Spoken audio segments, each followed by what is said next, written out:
I'm going to start this video by saying if you enjoy violence, gore, explicit sex scenes, war battles, and obviously gods mythology, Twilight of the Gods is the perfect pick for you because this show covers all these elements in full effect. Twilight of the Gods is an original series on Netflix created by Zack Snyder, and with just 8 episodes, Zack Snyder presented us with an almost perfect adult animated show with what I would say is a good representation of the Norse mythology. Some of you may say Twilight of the Gods was a 10 over 10 show. I personally don't think it's a 10 over 10 show. There were loopholes from the plot, some of the storylines were rushed, and some characters' arcs were abruptly cut short. It left us, the audience, having to question why some things happened the way it did, and that is what is holding me back from giving this show a 10 over 10. This is actually my first introduction into the Norse mythology. Going into Twilight of the Gods, I knew nothing about the Norse mythology or have any prior knowledge of the show's premise, and because of that, I would say the show did a good job with the way it carries the audience along with the story. They don't really need to explain anything for you. What you need to know is explained as the show progresses, and I must commend that aspect of the show. The plot for Twilight of the Gods is a pretty simple, generic revenge story that follows Sigrid, the protagonist, on a quest to seek revenge on a god for an awful event that took place on her wedding day with her king, Leif. To complete this mission, Sigrid needs to recruit other like-minded characters with hunger for revenge in their heart, and that is exactly what Sigrid did. From this moment, we as the audience are drawn to the plot, and we are looking forward to see what comes next and how it all wraps up. With the way the plot is set, you would think that the show would end with a satisfaction that you as an audience is seeking while you're watching the show, but what we got is a complete opposite, and it made no sense to me because we didn't go through all this adventure to get an ending that would leave us unsatisfied. It was disappointing, and that is my only problem with the show. Let me just vent a little, guys. During the course of the show, Sigrid and the team acquired weapons that were supposed to kill gods, and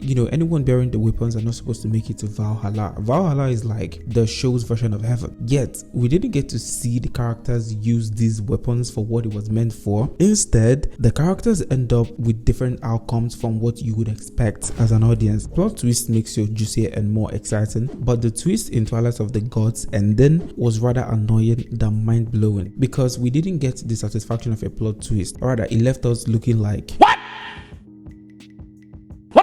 The ending was just chaotic and it didn't make sense to me. I hope this is not a spoiler because I'm trying my best here not to give out anything for real. I found many other aspects of the show enjoyable, like the animation, the characters, the various themes it explores, including family dynamics, love, and relationships. The characters in Twilight of the Gods have a thing in common. It's like they all collectively share one trait, and that is determination. All the characters exuded a determined spirit in their different quests throughout the show, and it's something I found interesting. Sigrid is a cold but passionate character that was relentlessly determined to get her revenge no matter what it may cost her. Leif is determined to fight for his lover and secure their love no matter what the obstacles may be. Loki is determined to get his revenge and achieve what he's seeking, accompanied with his ever cunning tricks. Like, this guy is a fucking trickster, and he went all out in this show. Thor was determined to prove his worth as a god, which was like the main driving force for all his actions throughout this show. And as for Odin, he made sure to fulfill his obsession and he was ready to make the necessary sacrifices. The major highlights of this show for me is not just the characters but the portrayal of Thor and Loki. Twilight of the Gods made them insanely good. We got an entirely refreshing take on these characters, different from what the MCU portrays them to be. MCU makes them sympathetic and they are heroes and whatever they do with the characters there, but here they are completely opposite of that. They are portrayed as the gods they are,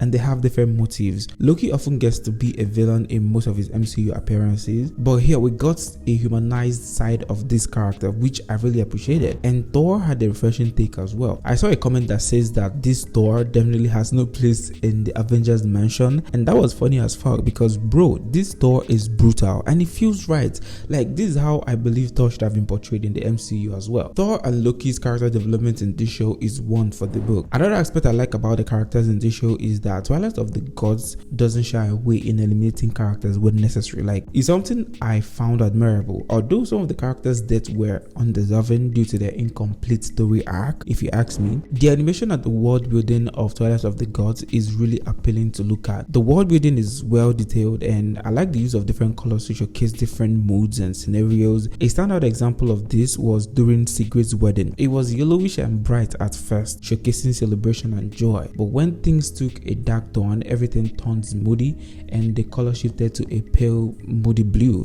The swiftness of the characters during the battle scenes, the chase, and overall animation that goes into each of these scenes is really crazy. The animators went all out for this one. People do complain of Zack Snyder's frequent use of slow motion in his project, but that was not the case in this show. Slow motion shots were reserved only for moments that truly warrant them, and they all added the right impact without feeling overused. The way the characters speak and use English in this show feels ancient and godlike.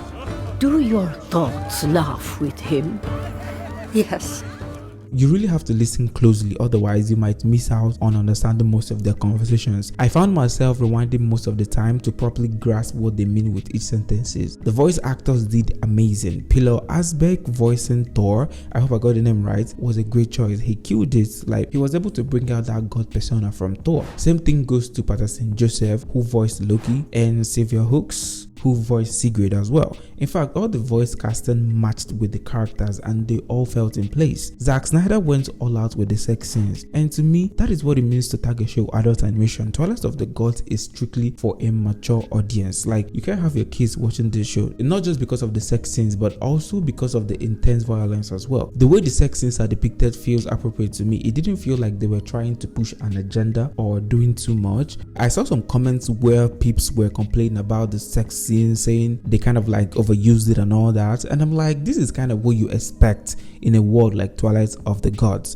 Of course, if they didn't show us much of the sex scenes, we would definitely be okay, but since they showed us a lot of it, I don't think it's bad or anything. At some point in this show, it felt like we were watching Game of Thrones, because there was a scene where they fought a dragon, and I'm calling that scene Dance of the Dragon because, bro, like, it was really good. They executed it very well, and there was also a red wedding kind of scene. If you're a fan of Game of Thrones, you would like these scenes when you're watching them. Twilight of the Gods is close to being a perfect show. The only major flaw for it for me is just the chaotic ending and the twist that came with it. This first season felt a bit all over the place. It feels like the story will need more seasons before it can perfectly wrap up and reach the masterpiece potential it has, which is obviously the point of it all, right? But then we've seen shows with great debut seasons. I just hope this show gets a second season and not get cancelled along the way, since that seems to be the new trend for adult animated shows these days. If you have not seen the show yet, this is a reminder for you to go check it out on Netflix, and if you've seen the show, let me know what you think about it in the comment section.